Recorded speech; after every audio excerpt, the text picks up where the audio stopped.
brought to you by Imagine Golf, helping you get the game you've always imagined.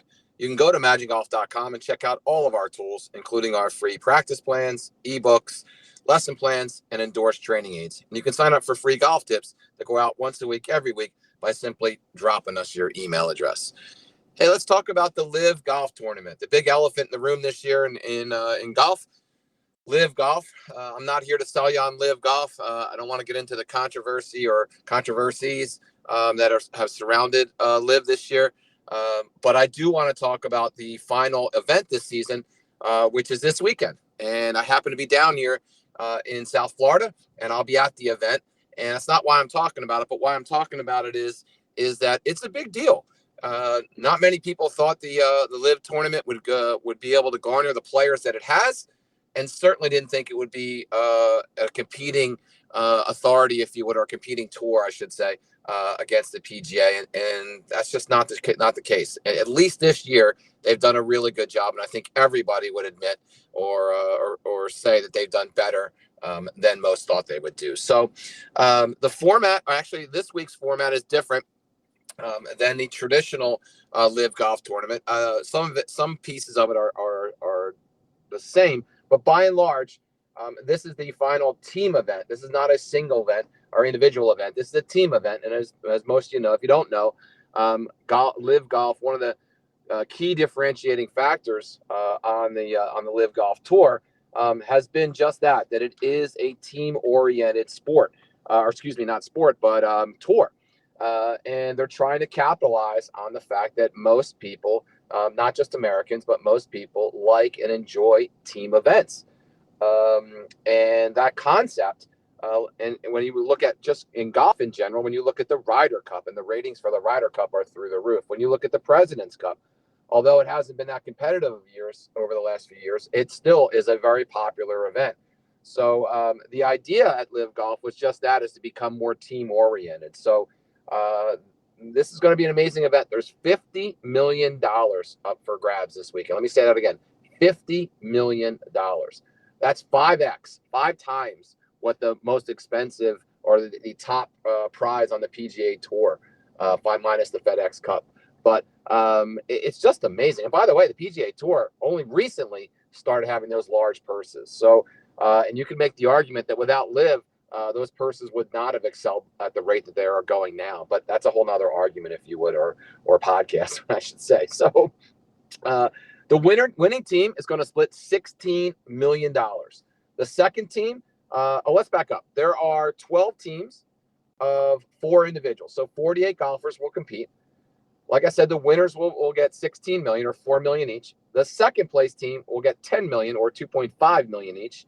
The third team, $8 million at $2 million each.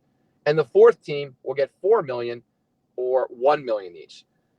Teams 5 through 8 will get $500,000 each. And 8 through 12 will take home $250,000 each. So again, one of the concepts at LIV is that everyone gets paid.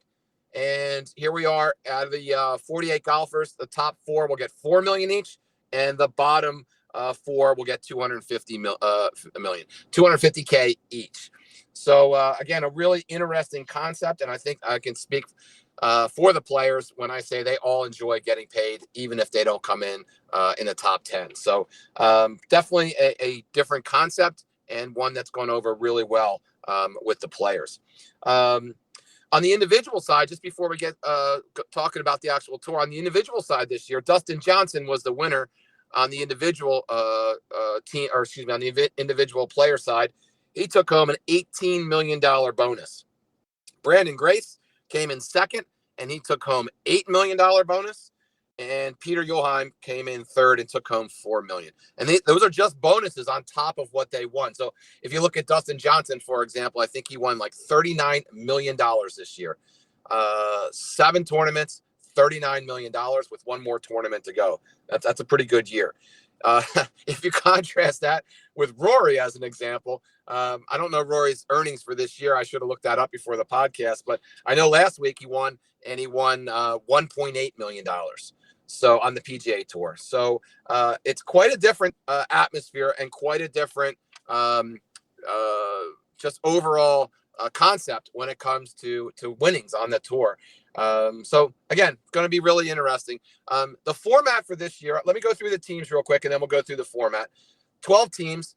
Of the 12 four-man teams, of those 12 teams, they each have their own name. I'm not going to go through all 12 of them, but the number one seed is the Four Aces. That's ironically enough, or probably not ironically enough, is Dustin Johnson's team. It's Dustin Johnson, Pat Perez, Patrick Reed, and Taylor Gooch. The number two team, they've actually had 3 runner-up finishes this year, are the Crushers. That's Bryson's team with Paul Casey, Lahari, and Charles Howell III. The third team, who's came in second, I think once, is the Fireballs, and that's Sergio's team with Abraham Answer, Carlos Ortiz, and Gino Chitara. And the number 4 seed is the South African team with Louis Oosthuizen and Brandon Grace, Charles Schwartzel, and Henny Dupletes. I think I said that correct. And Koepka's team is the 5th team, if you would. So here's how it's going to work. The top 4 teams get a bye. So the Aces, the Crushers, the Fireballs, and the South African team, they get a bye on Friday. And the number 5 through 12 team will play.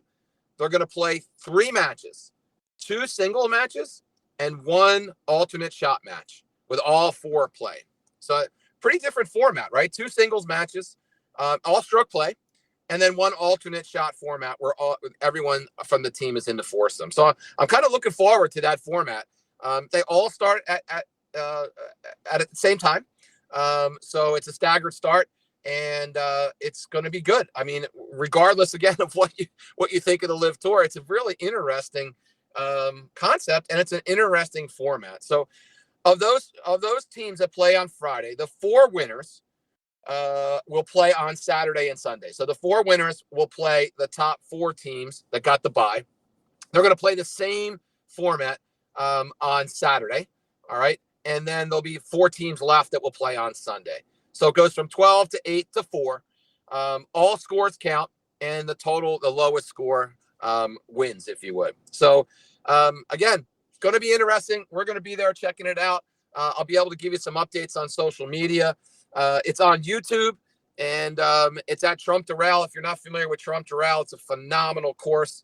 It's called the Blue Monster for a reason. There's water on almost every hole.